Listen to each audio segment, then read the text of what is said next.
नमस्कार दोस्तों, मैं विक्रांत तिवारी आज़ाद मंच परिवार की ओर से आप सभी का स्वागत करता हूं। दोस्तों, आने वाले 4 सालों में हमारा छत्तीसगढ़ कहां पहुंचता है? बाकी राज्यों से जो विकास की दौड़ चल रही है उसमें छत्तीसगढ़ कहीं पिछड़ता है या आगे निकल जाता है? ये सारी बातें निर्भर करती हैं सरकार पर। जी हाँ, विष्णुदेव साय सरकार आज का विषय इसी बात पर आधारित है। किसी भी सरकार का जो परफॉर्मेंस है वो डिपेंड होता है उस सरकार की टीम पर, मंत्रिमंडल पर। और आज हम इसी विषय पर बात कर रहे हैं, साय सरकार का मंत्रिमंडल कैसा होगा। जी हाँ, कौन बनेंगे नए मंत्री, ये आज का हमारा विषय है। तो दोस्तों, आज का हमारा ये विषय साय सरकार का मंत्रिमंडल वो 3 बिंदुओं पर आधारित रहेगा जिस पे हम चर्चा करने जा रहे हैं। पहला कि छत्तीसगढ़ का पॉलिटिकल सिनेरियो कैसा है, किस सीट पर कौन जीत रहा है, कहाँ पे क्या हुआ। दूसरा, विष्णुदेव साय सरकार का जो पिछला 1 साल का फीडबैक है वो कैसा रहा। और तीसरा, कैसे क्या समीकरण बन रहे हैं जो कि उन चेहरों को स्पष्ट करते हैं, साफ करते हैं जो मंत्री पद की दौड़ में आगे निकल चुके हैं। तो आइए चालू करते हैं आज की चर्चा। तो दोस्तों, सबसे पहले हम समझना चाहेंगे कि छत्तीसगढ़ का सिनेरियो क्या है। तो मैं आपको बताना चाहूँगा कि पॉलिटिकल वे में अगर हम बात करें तो छत्तीसगढ़ की 90 विधानसभा 5 संभागों में विभाजित की गई है। पहला, ऊपर से अगर हम देखें तो सरगुजा और नीचे से खत्म होता है बस्तर पर। सरगुजा की 14 विधानसभा सीटें सरगुजा संभाग में आती हैं और बस्तर संभाग में 12 विधानसभा सीटें आती हैं। उसके बाद हम रायपुर और दुर्ग संभाग को अगर लेते हैं, दोनों में ही 20-20 विधानसभा सीटें आती हैं। और सबसे बड़ा संभाग अगर पूरे छत्तीसगढ़ में कोई सा है तो वो है बिलासपुर संभाग, जिसमें 24 विधानसभा सीटें आती हैं। तो इन विधानसभा सीटों में जो हम देखते हैं, सरगुजा की 14, रायपुर और दुर्ग की 20-20, बिलासपुर की 24 और बस्तर की 12, इसमें 2023 के विधानसभा चुनाव में भारतीय जनता पार्टी का क्या परफॉर्मेंस रहा, इस पे हम थोड़ी सी रोशनी डालते हैं। तो पहले हम बात करते हैं सरगुजा की। सरगुजा संभाग में 14 में से 14 विधानसभा सीटें भारतीय जनता पार्टी ने हासिल करी। इसका बहुत बड़ा कारण ऐसा बताया जाता है, उस समय जो चर्चा में चुनाव के समय चल रहा था, कि सरगुजा के महाराज कहे जाने वाले जो कांग्रेस पार्टी के उप मुख्यमंत्री भी रहे, आदरणीय टीएस सिंहदेव जी, उनको मुख्यमंत्री के रूप में सरगुजा की जनता देखना चाहती थी। कहीं ना कहीं राहुल गांधी जी ने ऐसा वादा भी किया था और एक ऐसी तस्वीर दिखाई थी जिसकी चर्चा हमने हमारी किताब में भी की हुई है, सियासी चूक 2018 में, जो जल्द आपको मिलेगी। टीएस बाबा को सरगुजा की जनता सीएम के रूप में देखना चाहती थी, लेकिन उसके विपरीत उनकी जो बेइज्जती की गई, उनको जो अपमान किया गया, उसके कारण कहीं ना कहीं रुष्ट होकर 14 की 14 विधानसभा की सीटें सरगुजा की चली गई भारतीय जनता पार्टी के पास। मैं यहां यह भी स्पष्ट करता चलूं कि स्वयं टीएस सिंहदेव जी भी कम मार्जिन से लेकिन चुनाव हार गए और 14 की 14 सीटें सरगुजा संभाग की भारतीय जनता पार्टी के पास आ गई। दूसरा संभाग अगर हम देखते हैं तो बस्तर संभाग की 12 विधानसभा सीटों में से 8 विधानसभा सीटें भारतीय जनता पार्टी ने जीती। और बस्तर की सीटें हम देखें पिछले कई चुनावों में से, तो बस्तर की ये 12 सीटें, पहले 10 थी, 12 हो गई, ये निर्धारित करती हैं कि सरकार किसकी बनेगी। और 12 में से 8 सीटें भारतीय जनता पार्टी ने इस बार अर्जित करी हैं। फिर हम बात करते हैं रायपुर संभाग की, जिसने 60% परफॉर्मेंस बीजेपी की दी है। मतलब 20 में से 12 विधानसभा सीटें रायपुर संभाग में बीजेपी ने जीती। और इसमें मैं आपको बताता चलूं कि रायपुर जिले की जो 7 सीटें हैं, शहरी और ग्रामीण मिला के, उन 7 में से 7 सीटों पर भारतीय जनता पार्टी ने विजय हासिल की। हम अगर दुर्ग की बात करें तो 50% बीजेपी के पास सीटें गई और 50% कांग्रेस के पास गई। 20 में से 10 सीटें भारतीय जनता पार्टी ने जीती वहां पर। और बिलासपुर में सबसे खराब परफॉर्मेंस बीजेपी का रहा पूरे 5 संभागों में से। यहां 45% सीटें भारतीय जनता पार्टी ने अर्जित करी। 24 में से 11 सीटें भारतीय जनता पार्टी के पास गई और इसमें एक जिला तो जांजगीर जिला ऐसा रहा जिसमें कांग्रेस को क्लीन स्वीप मिली। भारतीय जनता पार्टी एक भी सीट पर जांजगीर जिले में जीत हासिल नहीं कर पाई। तो ये सिनेरियो अगर हम देखेंगे, सरगुजा में 14 की 14 सीटें, रायपुर में 20 में से 12 सीटें, दुर्ग में 20 में से 10 सीटें, बिलासपुर में 24 में से 11 सीटें और बस्तर में 12 में से 8 सीटें भारतीय जनता पार्टी के पास आई 2023 के चुनाव में। और यही कारण था कि इस हिसाब से जो समीकरण बैठाए गए मंत्रिमंडल में, मैं आपको ये बताता चलूं कि संविधान के हिसाब से जो 90 विधानसभा सीटें छत्तीसगढ़ में हैं उसमें 13 मंत्री पद दिए जा सकते हैं मुख्यमंत्री को मिलाकर, और भारतीय जनता पार्टी ने यहां पर 12 पद दिए, एक पद छोड़ दिया गया। उस पर हम आगे बात करेंगे। तो 12 पदों की हम पहले बात करते हैं, क्योंकि सरगुजा ने 14 में से 14 सीटें जीती, इसलिए मुख्यमंत्री सरगुजा से हुए। लेकिन यहां पे ऐसा नहीं था कि सिर्फ 14 सीटें आने के कारण मुख्यमंत्री दिए गए, और भी बहुत सारे समीकरण वहां पे बन रहे थे। जैसा कि हम देखते आए हैं कि भारतीय जनता पार्टी का एक ये फॉर्मूला रहा है कि एक सॉफ्ट चेहरा, एक ऐसा चेहरा जिसे हर जो जनप्रिय हो जाए, जो जनता के बीच में एक आम आदमी की तरह दिखे, ऐसा सॉफ्ट चेहरा भारतीय जनता पार्टी हमेशा मुख्यमंत्री के रूप में देती है। पहले हमने देखा था रमन सिंह जी को, जब अचानक मुख्यमंत्री बना दिया गया और उन्होंने लगातार 3 टर्म बीजेपी को छत्तीसगढ़ में जीत दिलाई, और अब यही कार्य करने के लिए विष्णुदेव साय जी को, जो कुनकुरी विधानसभा से आते हैं, सरगुजा संभाग के, उनको मुख्यमंत्री का दायित्व दिया गया। तो सरगुजा संभाग से मुख्यमंत्री को मिलाकर 4 मंत्री दिए गए, 14 सीट में से 4 मंत्री। पहला विष्णुदेव साय जी जो कुनकुरी से आते हैं, दूसरी और पहली महिला मंत्री, जो एकमात्र महिला मंत्री हैं, लक्ष्मी राजवाड़े जी जो भटगांव से आती हैं, उन्हें महिला विभाग मतलब महिला एवं बाल विकास का मंत्री बनाया गया। तीसरे नंबर पे आते हैं जो स्वास्थ्य मंत्री हैं हमारे, और मनेन्द्रगढ़ से आते हैं श्याम बिहारी जायसवाल जी, और चौथे नंबर पर जो हमारे रामानुजगंज से आते हैं रामविचार नेताम जी। ये 4 मंत्री सरगुजा विभाग से, सरगुजा संभाग से आए, 14 विधानसभा में 4। उसके बाद अगर हम देखते हैं बिलासपुर संभाग, तो बिलासपुर में 11 विधानसभा बीजेपी ने जीती। इसमें एक उप मुख्यमंत्री बिलासपुर संभाग को मिला, अरुण साहू जी जो लोरमी विधानसभा से आते हैं। उसके बाद कोरबा के विधायक लखनलाल देवांगन जी को भी एक मंत्रालय दिया गया, और एक सबसे बड़ा मंत्रालय जो सारी मंत्रिमंडल को और प्रदेश को संचालित कर रहा है, वित्त मंत्रालय, वो भी बिलासपुर संभाग के रायगढ़ को मिला। और रायगढ़ के जो विधायक हैं ओपी चौधरी जी, जो कि पूर्व में कलेक्टर भी रहे हैं, उनको मंत्रिमंडल में शामिल किया गया। तो 11 सीट पाने वाले बिलासपुर संभाग को 3 मंत्री पद दिए गए। उसके बाद अगर हम बात करते हैं रायपुर की, तो रायपुर में 2 मंत्री दिए गए। एक बृजमोहन अग्रवाल जी, जिन्होंने रायपुर जिले की 7 की 7 सीटें जीती, और रायपुर का प्रतिनिधित्व के लिए बृजमोहन अग्रवाल जी को मंत्री बनाया गया। और एक बलौदाबाजार से टंकराम वर्मा जी। लेकिन लोकसभा चुनाव में बृजमोहन अग्रवाल जी के चुनाव लड़ने के उपरांत, जब उन्होंने लोकसभा चुनाव लड़कर दिल्ली की ओर अपनी राजनीति बढ़ा लिया, तो एक मंत्री का पद और खाली हो गया। उसके बाद दुर्ग संभाग में भी 2 मंत्री दिए गए। एक उप मुख्यमंत्री जो कवर्धा जिले से आते हैं, कवर्धा के विधायक आदरणीय विजय शर्मा जी जो गृह मंत्री भी हैं, और दूसरे नवागढ़ से जो आते हैं हमारे दयालदास बघेल जी। और बस्तर को 12 में से 8 सीटों के बाद एक मंत्री मिला।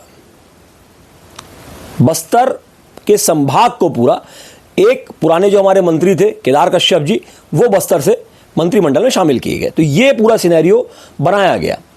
अब मैं आपको बताता चलूं कि साय मंत्रिमंडल में एक मंत्री का पद खाली क्यों रखा गया। तो क्या होता है कि जब बड़े बड़े मंत्रियों को हटाया जाता है तो कहीं ना कहीं कुछ समीकरण बैठाए जाते हैं। तो यही स्थितियां अमूमन रही होंगी जब हमने देखा कि बहुत सारे वरिष्ठ मंत्री, जिनका यह निश्चित माना जा रहा था कि बीजेपी की सरकार वापस आने के बाद छत्तीसगढ़ में उनका मंत्रिमंडल में होना तय है, वैसे सारे बड़े नामों को एक एक करके भारतीय जनता पार्टी की जो केंद्र की कमेटी थी उसे दरकिनार कर दिया, और नए लोगों को, नए विधायकों को मंत्री पद देकर मंत्रिमंडल में शामिल किया गया। तो कहीं वो बड़े मंत्री, जो बड़े पूर्व मंत्री हैं, बड़े लीडर हैं, जिन्होंने पिछले 15 साल 20 साल से भारतीय जनता पार्टी को छत्तीसगढ़ में संचालित किया है, चलाया है, वो कहीं अपने अपने क्षेत्रों में शांत ना बैठ जाए लोकसभा चुनाव में, इसलिए एक मंत्री पद, एक कुर्सी खाली रखी गई। और सबको ये अघोषित रूप से बताया गया कि वो मंत्री का पद, वो कुर्सी जो खाली है, वो आपको ही मिलेगी आपकी परफॉर्मेंस के हिसाब से, ताकि सारे वरिष्ठ नेता अपने अपने क्षेत्र में पूरी लगन के साथ लोकसभा चुनाव में काम करें। हुआ भी ऐसा ही। सभी ने यहां पे बहुत मेहनत से काम किया, क्योंकि उन्हें वो मंत्री पद दिख रहा था, और कहीं ना कहीं ऐसा अघोषित रूप से उनसे कहा भी जा रहा था कि वो मंत्री का पद उन्हीं के लिए रोका गया है। लोकसभा चुनाव में भारतीय जनता पार्टी ने जीत अर्जित करी, और अब जब 2 मंत्री पद खाली हैं तो फिर चर्चा गर्म है कि कौन बनेगा मंत्री उन लोगों में से। पर यह निर्धारित होगा परफॉर्मेंस पे। जो दूसरा मुद्दा हमने आपसे कहा था, भारतीय जनता पार्टी की विष्णुदेव साय सरकार का पिछला 1 साल कैसा रहा, तो मैं ये बताता चलूं, और ये बोलने में कोई अतिशयोक्ति नहीं है कि पिछला 1 साल इस सरकार का बहुत ही निराशाजनक रहा। क्योंकि अगर कोई सरकार इतने बड़े मार्जिन के साथ विधानसभा चुनाव जीतती है, अगर कोई सरकार, कोई पार्टी केंद्र में भी चुनाव जीतती है और बहुत बड़े बड़े राज्यों में अपनी सरकार बनाती है, तो वो ये चाहती है कि जितना जल्द से जल्द सारे चुनाव निपटाए जाएं, तो वो हवा के साथ जीत हासिल करती जाएगी। लेकिन भारतीय जनता पार्टी की विष्णुदेव साय सरकार ने विधानसभा में चुनाव का जो अधिनियम, जो संविधान होता है, उसमें संशोधन किया, और जो गांव का चुनाव होता है, निकाय का चुनाव होता है, त्रिस्तरीय चुनाव होता है, उनके जो नवंबर में चुनाव होने थे उन्हें 3 महीने खिसका दिया। और यह प्रमाणित करता है ये बात कि अगर कोई सरकार चुनावों से भाग रही है, इसका मतलब कि उसकी जमीन कमजोर हो रही है, इसका मतलब कि जो फीडबैक आ रहा है, जो परफॉर्मेंस का जनता के बीच से जो निचोड़ आ रहा है, वो उसके लिए निगेटिव में आ रहा है। और कहीं ना कहीं विष्णुदेव साय सरकार को यह अंदेशा था कि अगर उस समय चुनाव हो जाते तो सरकार को कहीं ना कहीं निकाय चुनावों में दिक्कत का सामना करना पड़ता, इसलिए वो 3 महीने चुनाव को पीछे ढकेला गया और फिर नगरीय निकाय चुनाव के पहले अपनी जमीन मजबूत की गई और निकाय चुनाव हुए। और जैसा कि सोचा गया था कि अब जब निकाय चुनाव होंगे तो भारतीय जनता पार्टी को मनचाहा रिजल्ट मिलेगा, और वही हुआ। भारतीय जनता पार्टी ने बहुत अच्छा रिजल्ट हासिल किया। अब बात होती है कि जब गड़बड़ियां हुई थी, सरकार के ऊपर जब प्रश्न चिन्ह आता है, तो किसी ना किसी के ऊपर ठिकरा तो फोड़ना पड़ता है। बलि का बकरा कौन बनेगा? तो जिन लोगों को शुरुआत में नए नवेले होने के बाद भी मंत्री पद बांटे गए थे, उनके ऊपर ही ये गाज गिरने की स्थिति दिखती है। समीकरण ऐसा बोलते हैं। तो आइए अब हम अपने अंतिम पॉइंट पर, अंतिम बिंदु पर बात करते हैं कि समीकरण क्या बोलते हैं। समीकरण ये बोलते हैं कि 2 मंत्री के पद तो खाली हैं, लेकिन विष्णुदेव साय सरकार में 2 नहीं 4 मंत्री बनने जा रहे हैं। जी हां, 4 मंत्री, 2 जो पद रिक्त हैं और 2 मंत्रियों को बदला जाना है। अंदर खाने से जो रिपोर्ट सामने आती है, जो सर्वे पता लगता है, उसमें ऐसा लगता है कि वो 2 मंत्री होंगे सरगुजा जिले से, सरगुजा संभाग से, और वही 2 लोग होंगे। मैं आप उस पर आता हूं। सरगुजा के 4 मंत्रियों में से 1 मुख्यमंत्री हैं और 1 सीनियर मंत्री हैं। तो बचे हुए 2 जो मंत्री हैं, एक महिला विभाग की जो मंत्री हैं हमारी, एकमात्र महिला मंत्री लक्ष्मी राजवाड़े जी, और दूसरे श्याम बिहारी जायसवाल जी, इन दोनों ही मंत्रियों को बदलने का पूरा अंदेशा लगाया जा सकता है। और जब इनको बदला जाएगा तो किस तरीके से संतुलन बनाया जाएगा, क्योंकि अभी 4 मंत्री दिए गए हैं सरगुजा को, जो कि कहीं ना कहीं जो संतुलन है वो बिगाड़ रहा है। तो वहां पे 1 मंत्री कम करना है। ये 2 मंत्री हटने के बाद कोई भी महिला मंत्री वहां पर विष्णुदेव सरकार के जो मंत्रिमंडल उसमें नहीं रहेगी। इसलिए पहला दावा, पहला चेहरा मैं आपके सामने रखता हूं। पहला चेहरा होगा रेणुका सिंह जी का, जो भरतपुर सोनत से विधायक है। छत्तीसगढ़ की 90 विधानसभा का पहला विधानसभा क्षेत्र भरतपुर सोनत, वहां से विधायक रेणुका सिंह। रेणुका सिंह जी का मंत्रिमंडल में आने से बहुत सारे समीकरण साधे जा सकते हैं। पहला कि वहां पर 2 मंत्री हटाए गए और 1 वरिष्ठ मंत्री, जिनका केंद्र में भी अनुभव है कार्य करने का, मोदी सरकार में उन्होंने काम किया है, उनके आने से सरकार को मजबूती मिलेगी। 1 महिला मंत्री मिल जाएंगे और 3 मंत्री का जो संतुलन है वो सरगुजा में बैठ जाएगा। इस स्थिति से 2 हटने के बाद 1 सीट भर गई, अब 3 सीटें बची हैं मंत्रिमंडल के लिए। तो 3 सीटों में अगर हम बात करें बिलासपुर संभाग की, तो बिलासपुर संभाग के पास पर्याप्त 3 मंत्री हैं। इसलिए शुरुआती दौर पर किसी भी विधायक का दावा बिलासपुर संभाग से नहीं बनता। बहुत से लोगों को यह लग रहा होगा, बहुत सारे नाम चल रहे हैं, चाहे वो अमर अग्रवाल जी का नाम हो, चाहे वो धर्मलाल कौशिक जी का नाम हो, लेकिन समीकरण अभी जो बैठ रहे हैं उसमें टॉप 5 में इनका नाम नहीं आ रहा। अब हम बात करते हैं रायपुर संभाग की। रायपुर संभाग, जिसमें कि पूरी राजनीति जहां से संचालित होती है, राजधानी जहां पर है, वहां कम से कम 2 मंत्री होना अनिवार्य है। और बृजमोहन अग्रवाल जी के हटने के बाद पूरे रायपुर की जो 7 सीटें हैं वो अब खाली हो चुकी, वहां कोई प्रतिनिधि मंत्री के रूप में नहीं है। तो सबसे पहला जो समीकरण बैठ रहा है वो यही है कि 7 विधानसभा जो रायपुर के हैं उनमें से ही 1 मंत्री वहां पे बैठेगा। और सबसे मजबूत दावा अगर किसी का है तो दूसरा नाम इस लिस्ट में राजेश मूणत जी का है। जी हाँ, आप में से कई लोगों को लगेगा कि राजेश मूणत जी का नाम शायद मंत्रिमंडल में ना है, लेकिन मैं आपको बता दूं, राजेश मूणत जी के पीछे रमन सिंह जी का और एक बहुत बड़ी लॉबी का हाथ है। अगर श्याम बिहारी जायसवाल जी हटते हैं तो राजेश मूणत जी का जो समीकरण है, जो उनका दावा है, वो पुख्ता हो जाता है और रायपुर में बाकी जितने विधायक बने हैं उनका दावा कहीं ना कहीं राजेश मूणत जी के सामने कमजोर साबित होता है। इसलिए दूसरा जो स्पष्ट नाम है वो राजेश मूणत जी का है। तीसरा नाम हम अगर बात करें तो कहीं छत्तीसगढ़ की राजनीति आज के समय में जातिगत समीकरणों के खेल में फंसी हुई है और ये बोलना कोई अतिशयोक्ति नहीं है कि योग्यता और वरिष्ठता ये दोनों ही समीकरण और जाति समीकरण के सामने दम तोड़ देती हैं और वही हो रहा है। बहुत सारे वरिष्ठ नेता ये सोच रहे होंगे कि उनको कहीं ना कहीं मौका मिलने वाला है, लेकिन मैं आपको बता दूं कि भारतीय जनता पार्टी का जो थिंक टैंक है वो आरएसएस है। आरएसएस बहुत ही अंदर से अपने कार्यकर्ताओं को निकालता है ढूंढकर और उन्हें उच्च पद तक भेजता है। तो वैसा ही एक नाम जो सामने आ रहा है वो है भिलाई शहर से गजेंद्र यादव जी का नाम। जी हाँ, आप सबको ये लगेगा कि ये नया नाम है और इनकी चर्चा भी कहीं नहीं हो रही थी, लेकिन गजेंद्र यादव जी आरएसएस के कोर कमेटी से आते हैं। उनके पिताश्री जो विश्राम सिंह यादव जी हैं वो भी कोर कमेटी के सदस्य हैं आरएसएस के और बहुत ही पुराने संघीय सदस्य हैं वो। तो उनका दावा आरएसएस ग्रुप से बहुत ही ज़्यादा पुख्ता और मजबूत है और कहीं ना कहीं दुर्ग संभाग को एक ऐसा व्यक्ति देने के लिए जो कहीं ना कहीं कांग्रेस की जो आने वाली विचारधारा और आने वाला जो प्रदेश अध्यक्ष है उसको भी टारगेट करेगा, क्योंकि कांग्रेस देवेंद्र यादव पर दांव खेलने की कोशिश कर रही है। तो गजेंद्र यादव को सामने रख के एक भिलाई को और कांग्रेस को न्यूट्रल किया जाएगा और यादव वाला कार्ड भी यहां पे खेला जाएगा, जिसकी बहुत ज़्यादा हमें उम्मीद लग रही है। और एक नाम और आता है जब हम जातिगत समीकरण देखते हैं तो, क्योंकि भारतीय जनता पार्टी कुर्मी समाज और साहू समाज की बात करती है। भारतीय जनता पार्टी या साहू समाज के वोट बैंक को अपनी तरफ लेती है, वहीं कांग्रेस पार्टी कुर्मी समाज के वोट बैंक को अपने ओर आकर्षित कर चुकी है जब से उन्होंने भूपेश बघेल जी को नेता के रूप में आगे रखा है।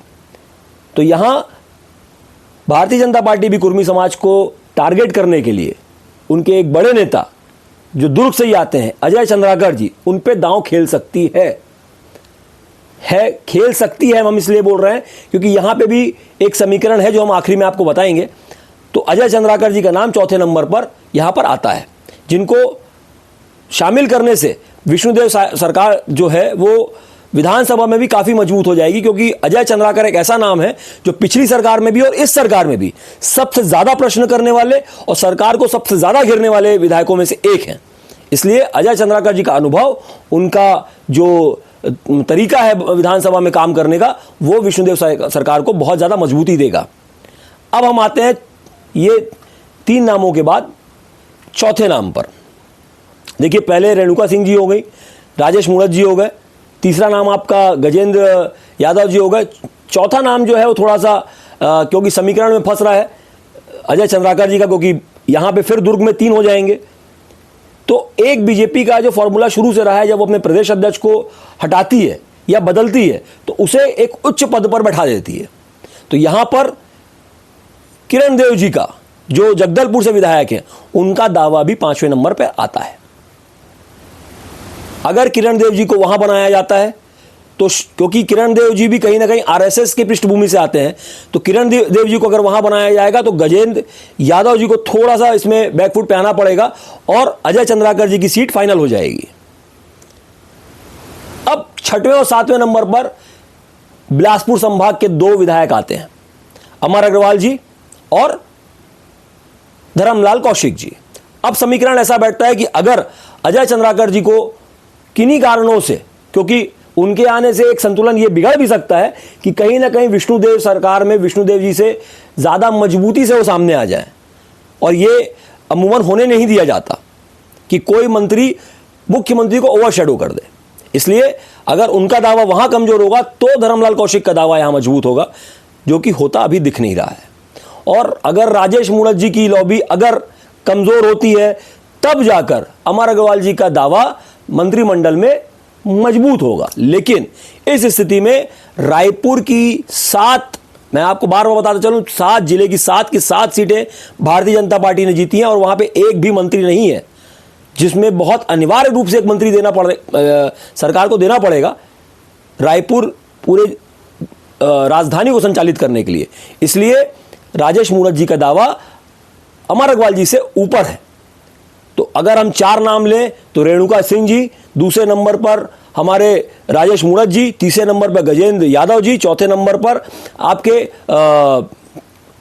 अजय चंद्राकर जी, 5वें नंबर पर किरण देव जी, 6वें नंबर पर अमर अग्रवाल जी और 7वें नंबर पर धर्मलाल कौशिक जी। तो दोस्तों फिलहाल विष्णुदेव सरकार में कौन होंगे मंत्री में, ये टॉप जो नाम हमने आपको बताया 7 नाम ये चल रहे हैं। लेकिन राजनीति समीकरणों का खेल है, जब तक नाम घोषित ना हो जाए सब अपनी अपनी मारक क्षमता बढ़ाते हैं, मारक क्षमता के हिसाब से कार्य करते हैं। तो किस विधायक का दांव मजबूत हो जाता है, किसकी लॉबी ज़्यादा मजबूती से काम कर लेती है, ये देखने का विषय है। लेकिन आज की स्थिति जो दिख रही है और विष्णुदेव साय सरकार को जो बैलेंस, जो संतुलन मिलने वाला है, जो बनाया जा रहा है, उसके हिसाब से 3 सीटें, 3 मंत्री पद सरगुजा को, 3 बिलासपुर को और 2-2-2 के आंकड़े के हिसाब से बाकी संभागों को बांटने की स्थिति दिख रही है। आगे हम भी देखते हैं, आप भी देखिए कि क्या होता है साय सरकार का मंत्रिमंडल। जहां तक हमें लग रहा है कि बहुत जल्द मंत्रियों की घोषणा हो जाएगी, उस पर भी हमारी पूरी नजर रहेगी। तब तक के लिए हम आपसे विराम लेते हैं, अपनी वाणी को विराम देते हैं। नमस्कार, जय हिंद, जय भारत, जय छत्तीसगढ़। नमस्कार।